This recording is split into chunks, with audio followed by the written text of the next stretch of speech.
Acá es fácil. O sea, tenemos vértebras cervicales, tenemos huesos hioides. Dos tipos de huesos nada más. Fíjense que este es un esquema que ustedes ya saben, ¿verdad? Cuando tenemos foramen en la base de las apófisis transversas, eso es una vértebra cervical independientemente del número que sea. Entonces, vemos acá que divide el libro obviamente en vértebras típicas, vértebras atípicas. Estas vértebras que son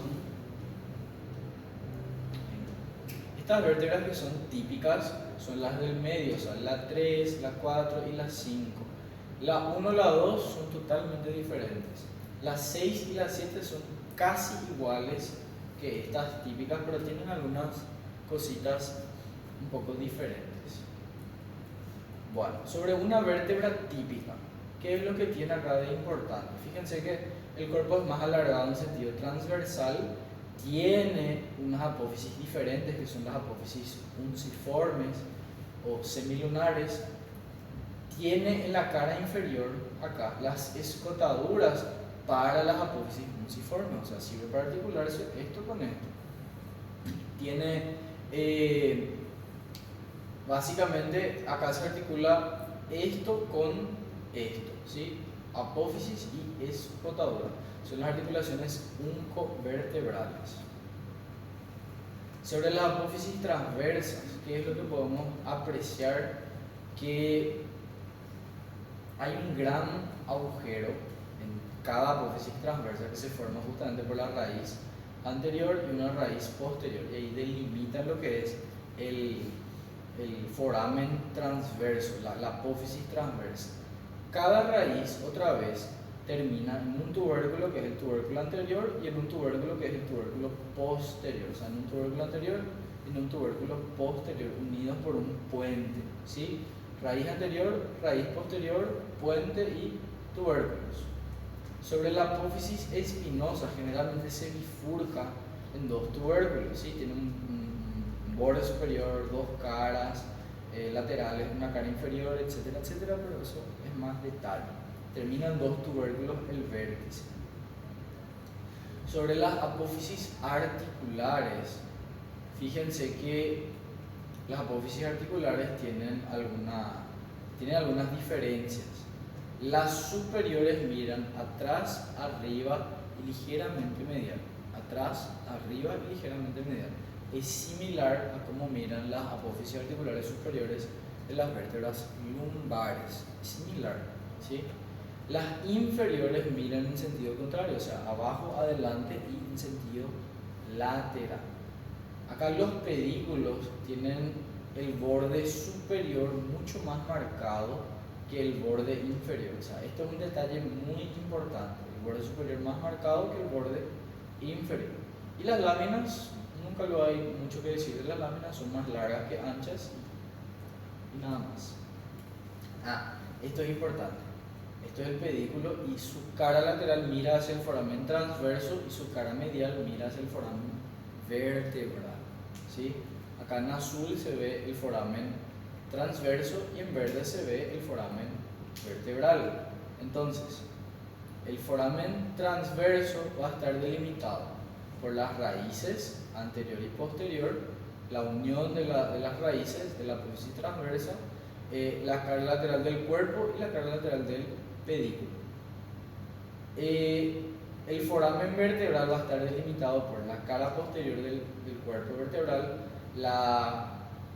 en este caso sería la cara lateral del pedículo también, perdón, la cara medial del pedículo, la cara anterior de las láminas y ambos lados, ¿verdad? O sea, la cara medial del pedículo y la cara anterior de las láminas. ¿Qué contiene el foramen transverso? Contiene la arteria vertebral, las venas vertebrales y el plexo nervioso vertebral, que es el plexo de Franz-Frank, ¿sí? Todo eso pasa por acá. ¿Quién pasa por este foramen, por este conducto vertebral cervical? La intumescencia cervical y las meninges. Eso es lo que vamos a encontrar. O sea, acá se ve la arteria vertebral, la vena vertebral, el nervio vertebral pasa por acá. Acá se ve la intumescencia cervical, que vamos a ver qué es, y las meninges. Eso es lo que encontramos dentro del conducto vertebral a nivel cervical. Ahí. Bueno, ya sobre las vértebras atípicas, el más atípico de todos es el atlas. El atlas tiene muchas cosas diferentes, la verdad. Tiene acá, en vez de apófisis transversa, o sea, tiene apófisis transversa, sí.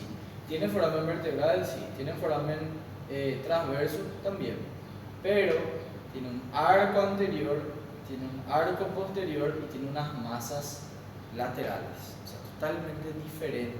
Se llama atlas, y supuestamente el atlas de mitología, no sé qué, griego creo que es el que ataja el mundo, que sostiene al mundo. Y el atlas pues se va a articular con el occipital, que ya es parte del cráneo. Entonces el atlas es el que sostiene el occipital, supuestamente. Bueno, el libro describe las masas laterales como las suelas de un zapato, ¿sí? Una vista superior donde vemos justamente a las 6 caras de las masas laterales. Tenemos acá la cara superior, que tiene una carilla articular superior, una cavidad glenoidea que mira medialmente hacia arriba para articularse con los cóndilos del occipital, que mira hacia abajo en sentido lateral. Tiene una carilla inferior que es plana, que se articula con el axis, que es la segunda vértebra cervical. Tiene una cara lateral que da origen a la apófisis transversa. Tiene una cara anterior que da origen al arco anterior, una cara posterior que da origen al arco posterior, y tiene una cara medial que en el tercio anterior agarramos esto y dividimos en 1, 2 y 3, y en el tercio anterior se inserta un ligamento. Ese ligamento se llama ligamento transverso del atlas. Y como pueden ver, divide a todo este foramen vertebral, a toda esta cavidad vertebral en dos. En una parte anterior y en una parte posterior. En una parte de un tercio anterior y 2 tercios posteriores. ¿Okay? Sobre el arco anterior, ustedes tienen que recordar dos cositas. Tiene un tubérculo adelante y tiene una fosa atrás. Tubérculo adelante y fosa atrás. Sobre el arco posterior, tienen que recordar lo siguiente: es mucho más largo y es diferente. Medialmente tiene una cara anterior y una cara posterior, ¿sí? Lateralmente tiene una cara superior y una cara inferior, o sea, va girando sobre su eje a medida que nos acercamos a la región del medio, la región medial. En esta parte lateral tiene un surco para que pase la arteria vertebral y para que pase el primer nervio cervical. Y acá, en la zona del medio, tiene un tubérculo posterior. Acá se ve justamente sobre el foramen vertebral cómo está dividido en dos por el ligamento transverso, y delante del ligamento transverso se inserta la apófisis odontoides del axis, que es la segunda vértebra cervical, y detrás se inserta, detrás se aloja, mejor dicho, la médula espinal, las raíces de la médula espinal, las meninges, etcétera, etcétera. Un tercio anterior y 2 tercios posteriores.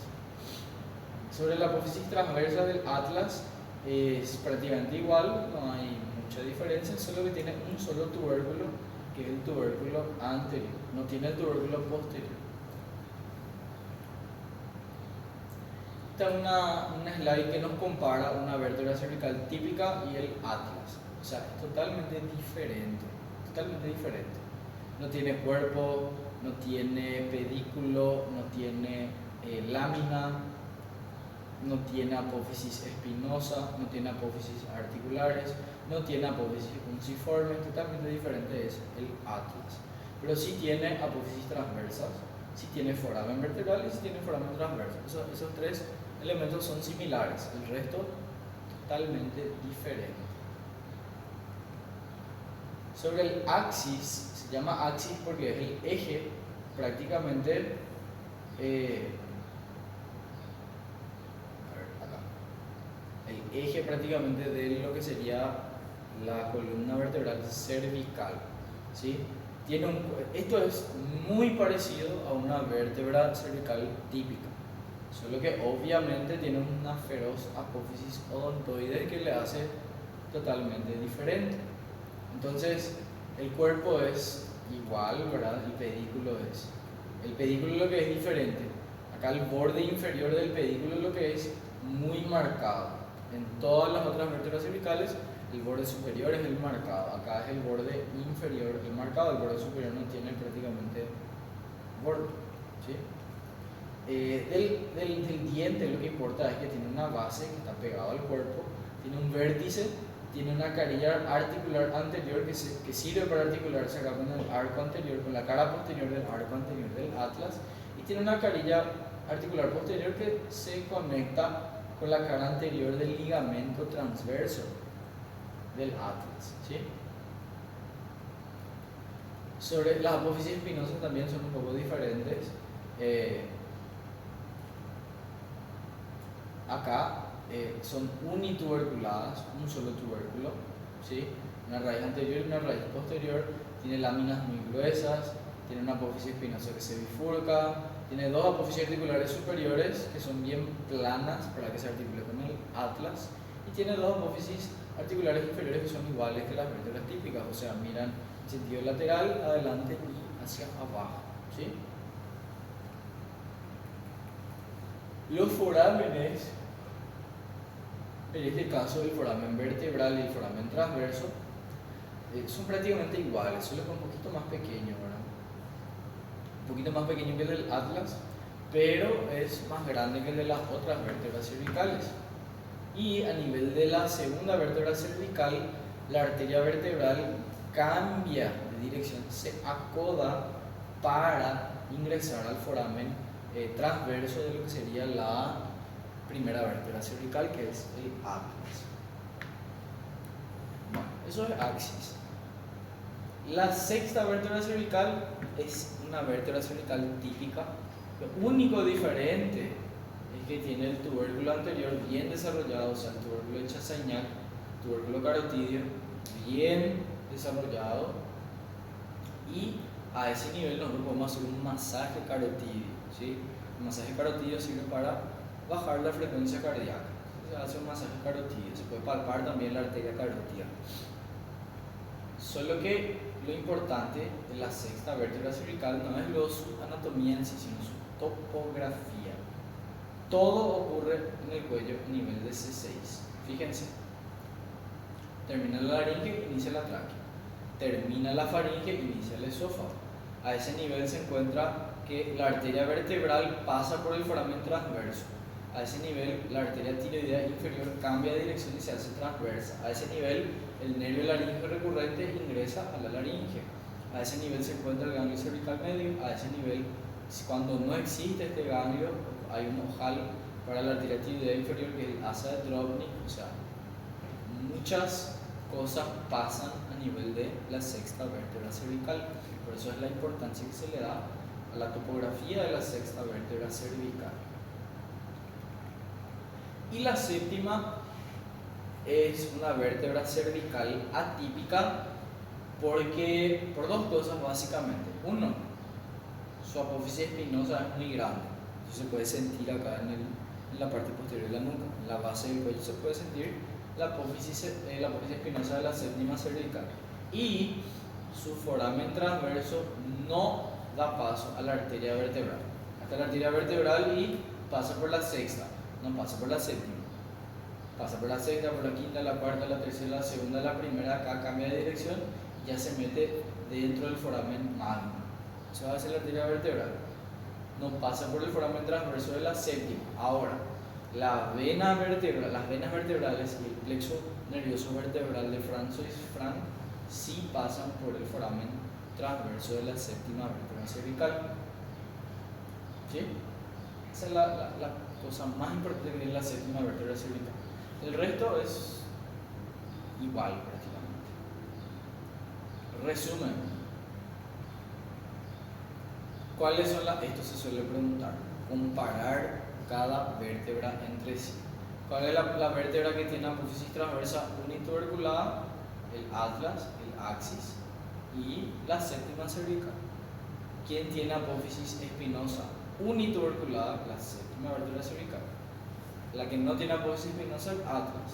La que tiene la escotadura inferior más marcada, el axis. La que no da paso a la arteria vertebral, la séptima. La que su apófisis espinosa más voluminosa, la séptima. La vértebra con la apófisis transversa más saliente, la primera. El cuerpo más voluminoso, la séptima. El foramen vertebral más voluminoso, el atlas. Sin apófisis fusiforme tiene el atlas y el axis. O sea, básicamente es eso. Por último, miren que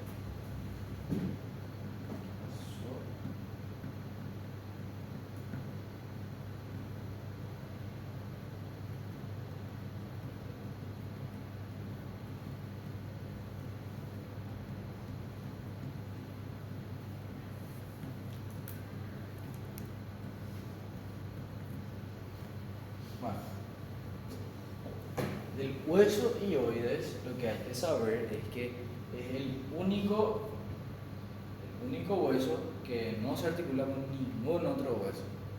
Un hueso prácticamente que está solitario.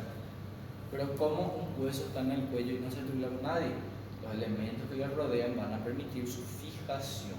¿Sí? Se mueve el hueso hioides, sí, gracias a la laringe, los movimientos de la laringe y la lengua. ¿A qué nivel se encuentra el hueso hioides? Nivel de la tercera vértebra cervical, ¿sí? Está en la parte anterior y superior del cuello, encima de la laringe, debajo de la lengua, detrás de la mandíbula. Tiene un cuerpo, tiene las astas mayores y tiene las astas menores, ¿sí? Esta es una mini mandíbula, si queremos llamar. Parece una mandíbula, pero más fácil. La cara anterior tiene dos líneas, una vertical y una transversal, que en el centro tiene un tubérculo. Ese es el tubérculo hioide que da inserción al tabique nasal. En la cara anterior se insertan varios músculos. Todo lo que sea hioide generalmente se inserta en la cara anterior, o sea, genio hioide, estilo hioide, nilo hioide, homo hioide, hiogloso, todo cara anterior del hueso hioide. Están obligados a saber todos los músculos que se insertan acá. Todos los músculos que se insertan acá ustedes están obligados a saber. Si era para facultad privada, no estaban obligados a saber. Pero si es para CPI, medicina UNE, primer año de medicina la UNE, obligadísimos a saber en qué parte exactamente se inserta cada uno de estos músculos. Sí o sí. Sobre la cara posterior va a dar inserción al músculo tiroideo y a la membrana tiroidea que conecta justamente el cartílago tiroides con el hueso hioides. Acá en el borde superior lo que podemos ver que da inserción al músculo estiloioideo y acá abajo al músculo esternoioideo y al homoioideo. O sea, todo lo que sea hioides, o sea, tenga hioides en su nombre, se inserta en el hueso hioides. Ahora lo que tienen que ordenar las ideas es ver qué parte exactamente se inserta cada músculo. Fíjense, acá está el vientre anterior del digástrico, acá está el miloioideo, acá está el estiloioideo, acá está el homoioideo, el esternoioideo, la membrana tiroidea, el tiroioideo, acá se ve el genioioideo, el hiogloso. Toditos se insertan en el hioides, pero en un lugar específico. Sobre las astas mayores, lo que hay que recordar es que se dirigen en sentido lateral, hacia arriba, hacia atrás. Tiene una cara superior que da inserción al hiogloso, al constrictor medio, la faringe, al estiloioideo y en la polea de reflexión del músculo digástrico. Acá se ve esto, justamente. Acá está el asta mayor. Acá está la polea de reflexión del digástrico. Este sería el vientre posterior del digástrico. Se inserta ya en la incisura mastoide, en la ranura digástrica del occipital.